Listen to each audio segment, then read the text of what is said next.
आपने भौतिक और गणित विज्ञान में आयाम अर्थात डायमेंशन के बारे में पढ़ा ही होगा।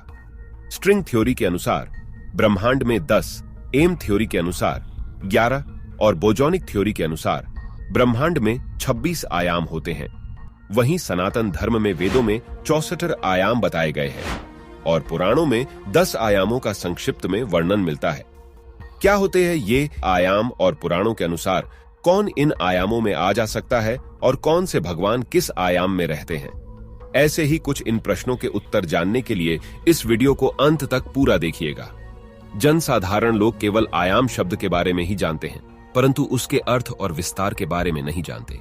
आयाम को हम इंग्लिश में डायमेंशन कहते हैं, अर्थात साधारण शब्दों में कहें तो हमारी दिखाई देने वाली इस दुनिया के अलावा भी कोई दूसरी जगह या स्थान का होना जो हमारी आंखों, हमारी सोच समझ से परे की है। आज विज्ञान अपनी नवीनतम खोजों से जिन 10 से 11 आयामों की बात कर रहा है, उनके बारे में तो हमारे वेदों में लाखों वर्ष पूर्व ही विस्तार पूर्वक लिख दिया गया था। वेद और विज्ञान दोनों ही यह मानते हैं कि यह संपूर्ण सृष्टि गणित के नियमों के अनुसार बनी हुई है। यहाँ कुछ भी अव्यवस्थित तरीके से निर्मित नहीं है। हर चीज और जगह या स्थान तथा रूप और रंग भी एक निश्चित गणित की पद्धति पर आधारित है। हर चीज का एक आकार, माप और रूप और रंग होता है तथा उसकी अपनी एक गति भी होती है, तो उसे ही आयाम कहते हैं। हम मनुष्यों की दुनिया 3 आयामों से बनी है और इसे हम थर्ड डिमेंशन वर्ल्ड कहते हैं। सबसे पहले आता है शून्य आयाम अर्थात 0 डायमेंशन। शून्य आयाम एक बिंदु जैसा होता है। इस आयाम में हम न तो आगे पीछे जा सकते हैं, न दाएं बाएं और न ही ऊपर नीचे आ या जा सकते हैं। इस आयाम का व्यक्ति केवल एक जगह ही स्थित रहता है। फिर आता है पहला आयाम अर्थात फर्स्ट डायमेंशन। इस आयाम का व्यक्ति आगे पीछे तो जा सकता है, पर दाएं बाएं और ऊपर नीचे नहीं आ जा सकता। इस आयाम में व्यक्ति एक सीधी रेखा में केवल आगे जा सकता है या फिर सीधे पीछे ही जा सकता है। उसी तरह दूसरे आयाम अर्थात सेकंड डायमेंशन में व्यक्ति आगे पीछे जाने के साथ साथ दाएं बाएं मुड़ सकता है, परंतु ऊपर नीचे नहीं जा सकता। तीसरे आयाम अर्थात थर्ड डायमेंशन में व्यक्ति आगे पीछे, दाएं बाएं और साथ ही ऊपर नीचे भी आ जा सकता है। इस आयाम में हम सभी मनुष्य रहते हैं। चौथा आयाम समय को माना गया है। जैसे हम समय में आगे सिर्फ अपने भविष्य की ओर जा सकते हैं, पीछे की तरफ भूतकाल में नहीं जा सकते। इस आयाम में व्यक्ति समय में भविष्य के साथ साथ भूतकाल में भी जा सकता है, यानी कि वह टाइम ट्रैवल कर सकता है। पांचवें आयाम में व्यक्ति समय में आगे यानी भविष्य और पीछे यानी भूतकाल के साथ साथ दाएं बाएं भी जा सकता है। मतलब कि एक ही समय में व्यक्ति अपने आगे और पीछे की दुनिया के साथ साथ अपने दाएं और बाएं की दुनिया में भी जा सकता है। अब दाएं और बाएं जाने का क्या अर्थ है? जैसे अगर हम एक ही समय में 2 अलग अलग व्यक्तित्व बनाना चाहते हैं, तो एक ही समय में यहां हम दोनों ही बना सकते हैं। हमारे ब्रह्मांड के ब्रह्मा जी भी इसी 5वें आयाम में रहते हैं। इस सृष्टि में अलग अलग ब्रह्मांड है और हर ब्रह्मांड के अपने एक ब्रह्मा है, या यूं कहें हर अलग अलग ब्रह्मा के अपने अलग अलग ब्रह्मांड हैं। बिग बैंग की घटना, जिसको हम 3 आयामी दुनियाओं की उत्पत्ति का जरिया मानते हैं, वो इसी 5वें आयाम के ब्रह्मा से उत्पन्न होता है। यहाँ से कई ब्रह्मांड उत्पन्न होते हैं और यहाँ का समय भी अलग है, क्योंकि यह हमारे चारों आयामों से बाहर है। 6वां आयाम भी समय के बारे में है। इस आयाम में व्यक्ति भविष्य की ओर, भूतकाल की ओर और अपने दाएं बाएं की ओर देख सकता है।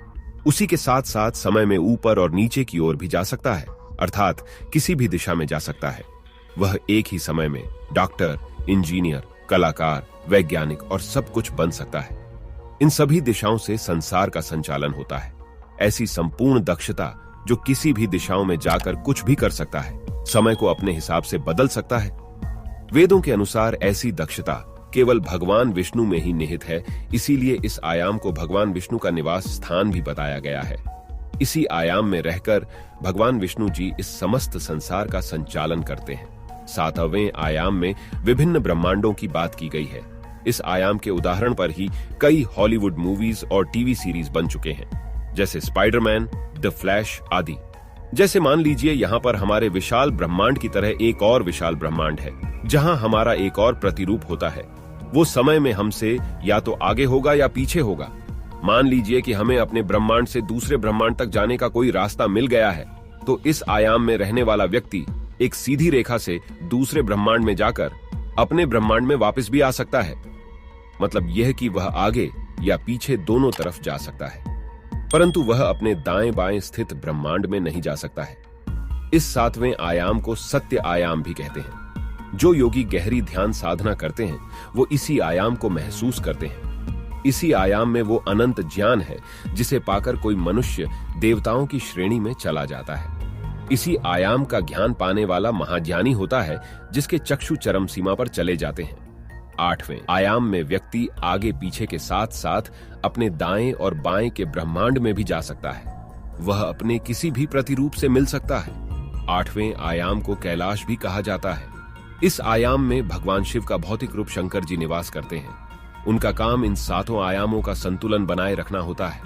9वें आयाम में व्यक्ति आगे पीछे, दाएं बाएं के साथ साथ ऊपर और नीचे के ब्रह्मांडों में भी जा सकता है, मतलब कि वह किसी भी ब्रह्मांड में आ जा सकता है।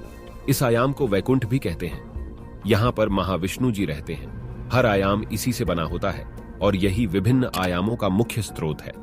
मोक्ष प्राप्ति कर हर आत्मा शून्य होकर इसी आयाम में परमात्मा में विलीन हो जाती है। 10वें आयाम को परब्रह्म का आयाम कहते हैं। इस आयाम में रहने वाला कभी भी कहीं पर भी किसी भी रूप में आ जा सकता है।